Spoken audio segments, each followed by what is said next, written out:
Nietzsche, he introduces existentialism, which is where we still are today. And he says you can't prove anything. You know, he wrote a treatise called Beyond Good and Evil.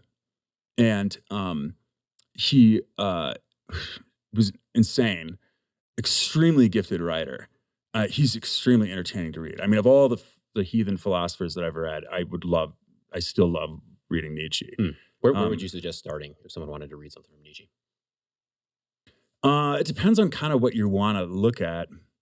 I would say Beyond Good and Evil or The Antichrist, but I would say this to Christians: you don't read it unless you're going to church and you're having devotions, because he's going to challenge things, and he's unbelievably arrogant. You know, people often called him a madman, and he probably was. You know, but you know how geniuses are kind of mad. You know, but he basically said you can't prove good and evil.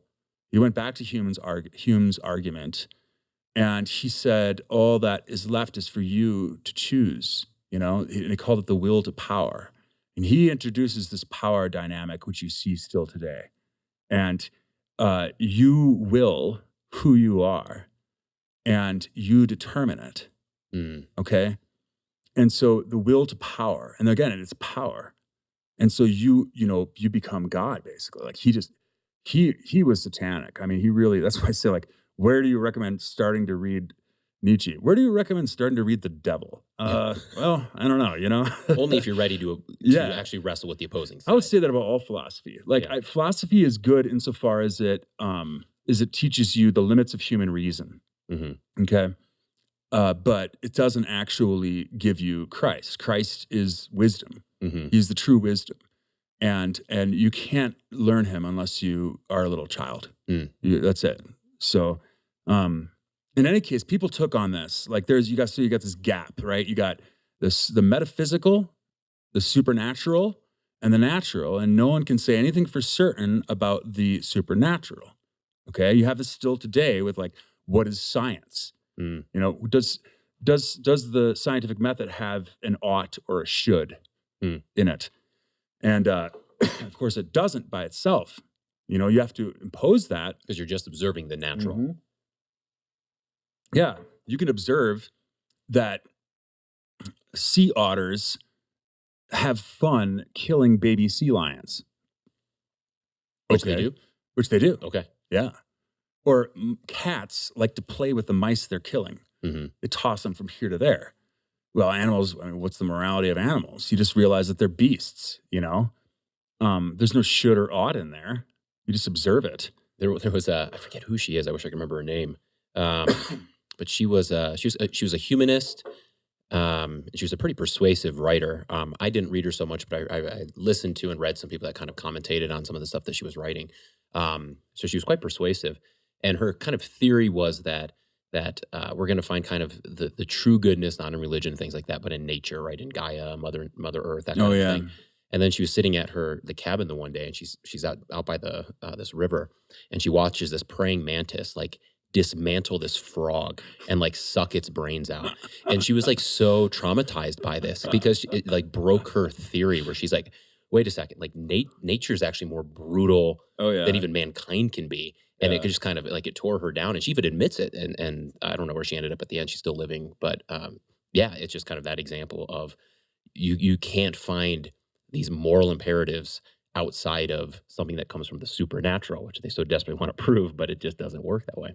Yeah, the legend about Nietzsche, which hasn't been proven, is that he died after freaking out at seeing a horse being beaten, and he had a stroke or something like that. It hasn't been verified, but it's the rumor that goes around, because he loved this whole, I mean, Richard Wagner was his favorite, you know, kill the wabbit, the March of the Valkyries, you know, that was his favorite thing. And it was this, you know, German triumphalism where, well, in any case, where you get to, you know, there's this, what's that word? Theopoiesis or when you know, like Hercules becomes a god. What's it called? It's like a deification, you know? Can't believe I'm forgetting it. But in any case, that's what Nietzsche wanted to say. No, there's no God. You don't think about God. God is dead. right? And then he is like, "Whoa, man, what are we gonna do? We killed God. What are we gonna do?" Because it's kind of a And lament when he says that, right? God is dead yeah, and we killed him. almost, Yeah. yeah. No, it's amazing. It's in the Antichrist, I think. He has this guy with a lantern coming saying, God is dead, and we have killed him." And everybody's like, "Who is this guy? You know, what is Mhm. this guy doing?" Yeah. And and then the madman says, "My time has not yet come, but the time will come when they will say, 'What are these churches but the tombs and sepulchres of a dead God?'" Mm. And then you look at Europe now, Mm. and you're just like, "Wow, you know, the devil has his prophets too." Mm. You see, like people believe that they can choose who they are, you know? And there you have it again. It's like, okay, am I what I think I am, or am I who God says I am? Mm. You know, I think, therefore I am. And that's where we're at. So then you get to, you have different ways, like you have Kierkegaard trying to establish some Christian means to get over this. And he's fairly orthodox, but he says basically he's the one who invents the term the leap of faith, Mm. which is fideism. That is, you have no, like there's a ditch between the natural and the supernatural, and you have to jump to the revelation of the Bible, the supernatural, Mhm. right? And so you can't prove, because everybody's like, you can't prove where, you know, wie es eigentlich gewesen war, how it actually had happened. Who is the real Jesus? We don't know. We don't know for certain, Mm. because all Hume's, you know, objections are coming there, and then you know you can't really prove the scientific certainty, but science is certain, and and so you have this happening, and then you get World War One, where science shows that the man's use of science shows that man is barbarically evil. Mm. And then you start getting these existentialists who are like, "Oh man is bad.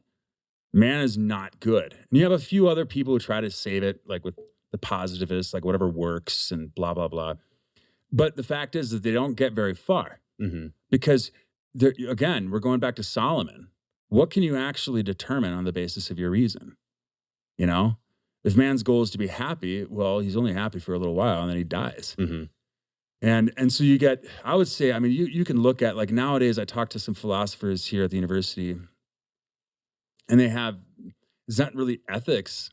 You know, they retreat back to utilitarianism with John Stuart Mill, where like whatever gives the most amount of happiness, the most amount of people. Mhm. Well, how do you determine that?